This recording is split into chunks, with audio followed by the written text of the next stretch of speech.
May tambala na! At eto na sila, ang nag-iisang masugid na tagahanga ni Nicole Yala, Chris Chuper! Kasama ang nag-iisang die-hard fan ni Chris Chuper, Nicole Yala! Dear Nicole and Chris. Dear Nicole and Chris. Dear Nicole and Chris. Dear Nicole and Chris.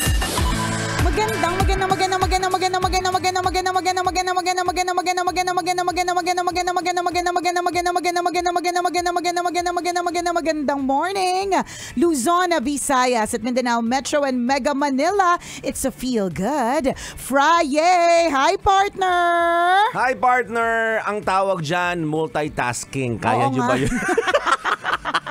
Kaya nyo ba yun? Yung nagpo-programa, nagmamagandang pero may ka-message ka, tapos nagwawalis ka, tapos nagpupunas ka ng mesa. Correct. Tapos may ka-video call. Dad! Dad, standby lang. Wait lang. Tapos habang nagkakamot ng singit, di ba? Kaya nyo ba yun? Alam mo, ito ang mga eksena ng mga ng mga nanay. Yes. Nilagnat kasi si Prince partner, so parang medyo natarantatious yung life. Alam niyo naman po kapag ang isang anak ay merong lagnat, kung ano man ang kanyang nararamdaman, kahit bunian hadhad, 'di ba? Parang nagugulantang yung buong universe, 'di ba? May ganon. Kaya dapat lagi namin pinagpapasalamat o lagi namin pinapaalala ni partner na ipagpasalamat niyo po kapag walang may sakit sa bahay. Totoo yun, sobrang nakaka-worry, no? Lalo na syempre nung na-trigger yung panic natin nung nag-pandemic Samantalang 'di ba, pre-pandemic mga kaibigan, aminin natin sa mga sarili natin, kapag yung anak natin mesipon, chill lang tayo. Yung konting lalamunan, chill lang tayo. 'Di ba? Kunyari nag-37, hindi tayo masyadong natataranta. Pero natuto tayo ng pandemic 'Di ba? Konting katilang na lalamunan, medyo nag-worry na tayo. Tama. Pag sinipon tayo, tas tumaas yung body temperature natin, hindi naman nag-38 pero 37 pa lang. Correct. Pag-check mo sa thermometer. Feeling mo agad. Worried ka na. Nakakapanik, nakakataranta. Totoo. May ganung ibinigay sa atin itong pandemya. May ganung eksena ng stress, di ba? Which is actually a good indicator din, partner. Kasi, di ba, napiprevent yung paglala ng sakit. Kasi kumbaga, naagapan mo na kaagad. Tama. Hindi ka yung na-chill. Correct, hindi na tayo yung hindi, okay lang yan. Gagaling diba? din yan. Hindi, actually, ganun tayo dati. Ng mga bata tayo, di ba, di naman tayo na-hospitalize kahit may lalagnat na tayo. Totoo. Pahinga ka lang, anak. Kaya nga, itulog mo lang yan. Pero alam mo, ewan ko ba, partner, talagang ang mga sakit ngayon medyo kakaiba na kasi talaga. Correct ka. So, it's a better praning than sorry. Totoo diba? yun. Mas Prevention is better than cure. Correct. Lahat na po ng mga magagandang quotation tungkol sa health, mga kabisyo. Naku, alalahanin na po nating lahat, 'di ba? Kasi totoo medyo matindatious to the maximum levelacious yung iba't ibang uri ng sakit. Yung minsan halimbawa, may mga makikita ka na mga sa feed mo sa Facebook o kaya may hihingi sa'yo ng tulong. Tapos kapag sinabi nila kung ano yung sakit, parang magtataka ka, saan ang galing yun? May ganyan na. 'Di ba? Kaya mas okay. No? Correct, mas okay na din na maging praning. Totoo. Wag po tayong pa-relax na okay lang 'yan, 'di ba? Ako para sa akin mas okay pa rin yung pagiging praning. Yung kahit na sabihin OA naman, konting umilit ng isang guhit lang pagkatapos ng kasi 'di ba parang ang masasabi mong lagnat. Tama ba Doc Flo? Kasi si Doc Flo nakatutok kay ayusin natin, partner. Bilang mga nagpapanggap naman ng mga doctors ngayong araw na ito. Sabi niya nakikinig daw siya from Isabela. Ayan. So, ibig sabihin nakatutok siya sa atin via Hi, Love Doc. Radio Isabela. Ayan. Good morning, Doc. Ayan. So, 'di ba sabi, ang masasabi mong may lagnat kapag 37.7. Oh, I see. Yun yung sabi din sa akin ng pedye. Dati kasi parang pagkakaalam natin, normal body temp is 36 to 38. Hindi. Bakit iba-iba tayo ng alam? Hindi ako partner. Yung pagkakaalam ko, tapos pag nag-38 point something na, yun na yung lagnat. diba, yun na yung lagnat. Ako naman, partner, ang understanding ko, ang normal temperature nating lahat nasa 36. So, yes. makaka-feel ka ng mainit-init. Kapag halimbawa, mainit-init ka, makikita mo sa temperature, pwedeng 37.3 ka or 0.5. Hindi pa pala lagnat yun. Ang sabi daw ay 37.7. 0.7 na ngayon. 0.7. Hindi ko sure. Kasi dati, diba, pumunta kami ng bar. Nag 37.8 nga ako Hindi, iba naman yung dahilan kung ba't nag-init ka sa bar. Ay, hindi ko naisip yun. Akala ko ba yun yung... Hindi ko naisip yung naisip mo. Akala ko yun yung kwento mo. Akala ko yun. Kaya tumaas yung Ito yung legit na story to. Okay. Sige. Hindi to joke. Hindi joke. Okay, sige. Mukha mo kasi joke eh. Mukha mo parang joke na. Okay, game. Sige, kwento. Tapos 38 point something. 38 o 37? 37 point something. Malapit na mag-38.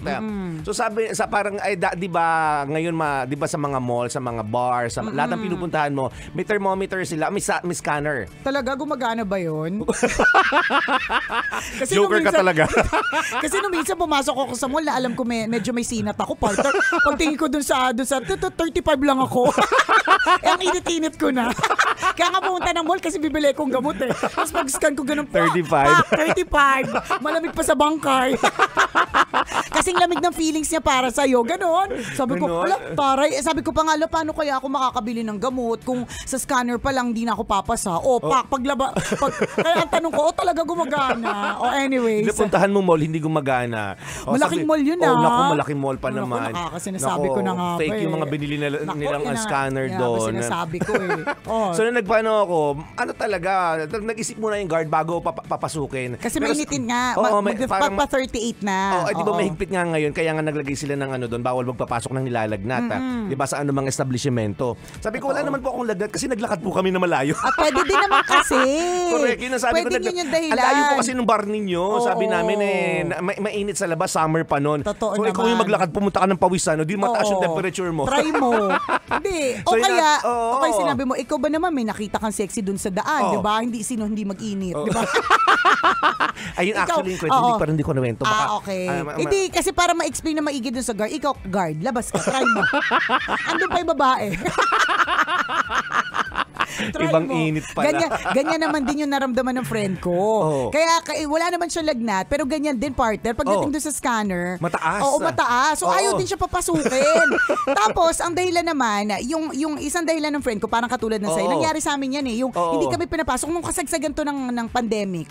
Yung pa-isa-isa lang quarantine, may quarantine pass, ganun. Pa-isa-isa lang yung pwede pumunta at mag-grocery. Syempre, ang talaga, totoong init talaga sa labas kasi hindi parang pa-isa-isa yung pagpasok, ganyan. So maghihintay ka sa labas. Ganon. Tapos sabi ko talaga dun sa guard, ikaw kaya guard, kita, di ba mainit ka din? True enough, partner, nung inano ko siya, may dala kang sarili mong hindi naman, tinapat ko sa kanya yung scanner nila eh. Ganon. Oo. Epal ka talaga. Kasi kailangan ko na bumili ng itlog, partner. Gutom na yung mga anak ko. Ang tawag dito, mabuting ina. Mabuting na pero nang-away. Hindi, ayaw ako papasukin, partner. Alam ko naman sa sarili ko, wala akong lagnat. Minsan tansya mo din kasi. Oo, correct eh. Kilala mo naman yung katawan mo eh. Oo. Diba, lalabas ka ba kung masama pakiramdam mo? Siyempre, hindi. Ay, hindi. Madaming tinamaan. Lumabas kayo na masama pakiramdam. Hindi, alam mo eh. Oo. Diba? Parang katulad nga yung sabi ko, papunta ako ng mall para bumili ako ng gamot. Oo. Kasi alam ko sa sarili ko na hindi naman siya full-blown na lagnat. Pero alam kong papunta na doon. Mainit na yung dila. Makati na yung lalamunan. Ay, ikaw ba naman kumain ka ng sili? Ang dami dahilan. Wala pong patutunguhan tong usapan to. Pakitang gilas ka, di ba? Nguya ka pa ng labuyo. Ewan ko kung di ka mag-init talaga dyan. Nako. Di ba may mga ganon? Kaya nga di ba yung mga scanner po niya, yung mga thermometer na nasa mga establishments, nandyan sila kasi may function sila. So pag 38, hindi ka na papapasukin. Di ba? Kasi ang assumption, meron ka ng lagnat niyan. So ako yun ang pagkakaalam ko, 36 to 38. Beyond 38, considered may sakit ka na. May lagnat ka na. So ngayon pala, 37.7. Yun yung balita sa akin. Hindi, yun yung eksena. So, ituloy ko lang yung kwento dun sa friend ko. Ganun din, partner. Parang katulad mo. Naglakad ka kaya ka mainit. Ito namang friend ko, partner. Talaga ako pagdating doon. Ito naman, galing naman siyang kotse. Okay. So, ibig sabihin, technically, na airconan. Diba? Malamig dapat. Oo, malamig dapat. Pero pagdating dun sa scanner, ang init. Paano? Nung nagpa-park sila, yung asawa niya yung nagdadrive. Tapos, yung asawa niya, ay grabe, sobrang tindi ng pagtulong dun sa babaeng naka-miniskirt. Eh di syempre si Mrs. galit na galit yung friend ko. Talaga, ang dami naman pwedeng tumulong. Ikaw talaga yung tutulong. O di pagdating doon sa scanner partner, 38.6. High blood, di ba? Hindi lang basta-basta nag-iinit ang ulo, may high blood na din. Ay nako, nakaka-lurks. Pero totoo yan. Uulitin ko lang po better praning than sorry. Totoo. Dapat mga kabisyo, kilala po natin yung katawan natin. At bilang mga magulang, dapat alam naman natin, kilala natin yung mga anak natin eh. Yung unusual, yung galaw. Kasi yung kay Prince Partner, unusual yung, katabi ko kasi siya matulog eh. Unusual yung likot niya. Sabi ko, likot neto. Hindi mapakali sa pagtulog, hindi siya mapakali. Alam mo yun. Hindi, parang basta kakaiba talaga yung likot niya. Ayun, tapos yun na baka naman may ko. nakikipaglaro sa kanyang elemento. Ayoko nga isipin yung partner. Kaya pinilit ko magkalagnat.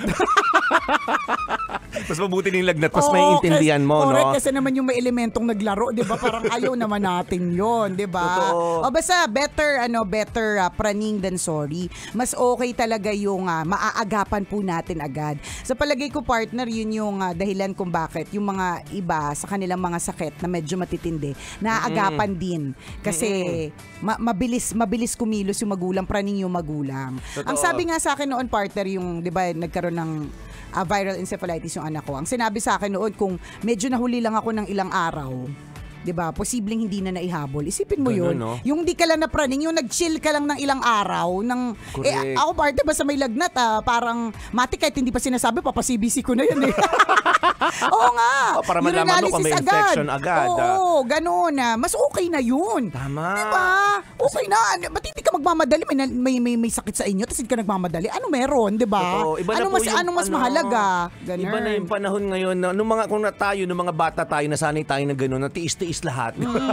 Sinanay tayo ng mga nanay natin na magtiis nun eh. 'Di ba talagang ako taas na ng lagnat ko. Hindi, inamin mo lang tong may tawag na mag-asawang gamot, paracetamol yata yun at saka antibiotic para nung mga panahon na yun. In fairness, gumagaling naman tayo. Pero sa panahon ngayon, iba. Dati ang may afford lang na makapagpa-hospital, yung mga mayayaman na may sipon. Ay, mayaman ka, pero kahit may sipon ka, magpapa-hospital ka na kagad. Tayo hindi. 'Di ba? Tayo hindi, walang ganon. Pag humihinga tayo, nagdidelirio ka na nga, tumitirik lang yung mata ko. Painumin ng tubig yan, painumin. Painumin ng Royal, gagaling yan. 'Di ba? Tapos may kasamang Skyflakes. Correct, Skyflakes and Royal. Yan. Sila talaga ang kombi para sa mga may sakit nung araw. Diba? Mayayaman lang yung nagpapa-hospital kahit sipon lang yung nararamdaman or konting katinang lalamunan. Ngayon hindi na pwede yan. Tama. Kailangan hindi ka chill. Nakakagulat nga yung anak ko, inubulang nito lang recently. Pag nung nagpa-x-ray, sabi may bronchitis, tumbling talaga Oo. ako. Paano yung tumbling? Pakipakita naman po. Medyo matipid kasi maliit yung clinic eh. Okay lang. Pero nakatumbling ako. Okay lang sa amin yung paano yung matipid na tumbling? Ayaw namin Kaya ba yun? Ayaw namin Iba kasi ng tumbling eh. Merong may malalaki. Tapos meron mga tipid-tipid. Paano yung tipid? Mamaya de-demo ko sa'yo. Sige na. Ngayon na. Ganito lang. Paano? Yan, tapos gagato ka. Konting-konting stretching, ganon. Tapos babalik ka ulit para bumalik ka sa normal. Ganon pala yung tipid na ganon. tumbling.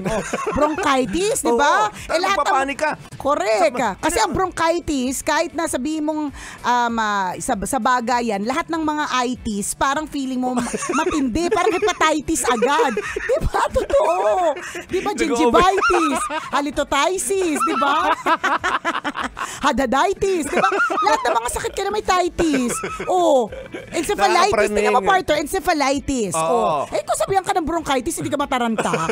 Kung ako yan, mapapatumbling ka din talaga, kung di ba? ako yan, kahit maliit ang clinic, malaki yung tumbling ko. Di ba? Yung tatawid ka sa kabilang clinic. Oo. Yung clinic ng mga may ibang sakit. Correct, Ganun. sabi nung doktora, saan pupunta si Mrs.? Naku, tumatumbling pa po. Wait na po tayo, babalik din siya.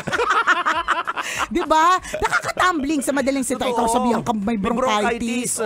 Pero Diba, alam ko lang, ubo lang talaga yun.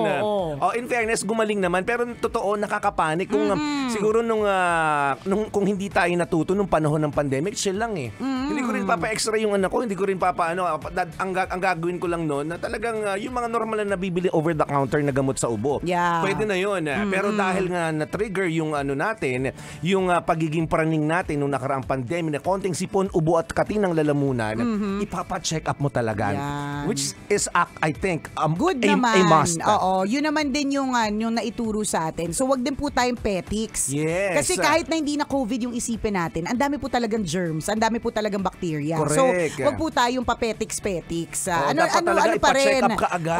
Oo, pa-check up agad. Tapos yung mga natutunan po nating hugas-hugas ng kamay, wag po natin itong kalimutan. Ang dami po nga galing sa CR na hindi naghugas, nakita ko tuyong-tuyo yung kamay. Wala man dryer doon. Pero nanggaling ng CR. Totoo. Public public place. Daming germs Daming dyan. germs dyan. Diba? Itigil na po ang pagiging salaula. Luma na yan. Maraming salamat sa pagtutok this Feel Good Friday. Muli ako po si Nicole Ayala. At ako naman si Chris Chuper. Na nagpapaalala, una magdasal ka para mabuhay ka, pangalawa mag-toothbrush ka para mabuhay naman iba. Yun! Love